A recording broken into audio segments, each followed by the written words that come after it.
ଅନେକ ଦିନ ତଳର କଥାଟିଏ। ଦୁଃଖ ଆଉ ସୁଖ ଦୁଇ ଜଣ ଥରେ କଳି କଲେ।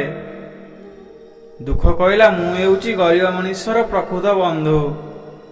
ସୁଖ କହିଲା, ତୁ ନୁହଁ, ମୁଁ ହେଉଛି ଗରିବ ମଣିଷର ପ୍ରକୃତ ବନ୍ଧୁ। ଏମିତି କିଛି ସମୟ କଳି ଲାଗିବା ପରେ ସୁଖ କହିଲା, ଚାଲ ମଣିଷକୁ ପଚାରିବା କିଏ ପ୍ରକୃତ ବନ୍ଧୁ। ଏମିତି ଚାଲୁ ଚାଲୁ ଗୋଟେ ଗରିବ ମଣିଷ ଦେଖିଲେ। ତାକୁ ପଚାରିଲେ, ଏ ଭାଇ, ମୁଁ ହେଉଛି ଦୁଃଖ, ତୋର ପ୍ରକୃତ ବନ୍ଧୁ କିଏ? ମଣିଷ କହିଲା, ସୁଖ ହେଉଛି ମୋର ପ୍ରକୃତ ବନ୍ଧୁ, ଦୁଃଖ ତୁ ନୁହେଁ। ଏକଥା ଶୁଣି ଦୁଃଖ ସେଠୁ ଚାଲି ଆସିଲା। ଏମିତି କିଛି ଦିନ ଗଲା ପରେ ସେ ମଣିଷର ଅଭାବ ଆସିଲା।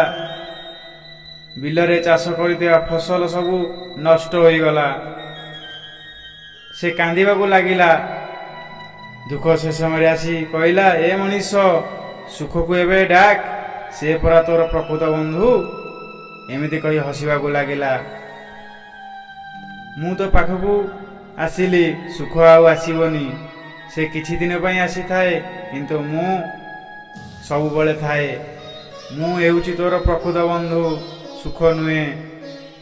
ସୁଖକୁ ତୁ ଜୋର କରି ଆଣିଥାଉ, କିନ୍ତୁ ସୁଖ ଗରିବ ଘରେ ବେଶୀ ଦିନ ନଥାଏ। ମୁଁ ଦୁଃଖ ଆପେ ଆପେ ଆସିଥାଏ, କାରଣ ଗରିବ ଲୋକର ପ୍ରକୃତ ବନ୍ଧୁ ଦୁଃଖ। ସେଥିପାଇଁ ତ ମଣିଷ କହନ୍ତି, ଦୁଃଖ ହିଁ ପରମ ବନ୍ଧୁ ଗରିବ ଲୋକର। ଏହା କହି ହସିବାକୁ ଲାଗିଲା।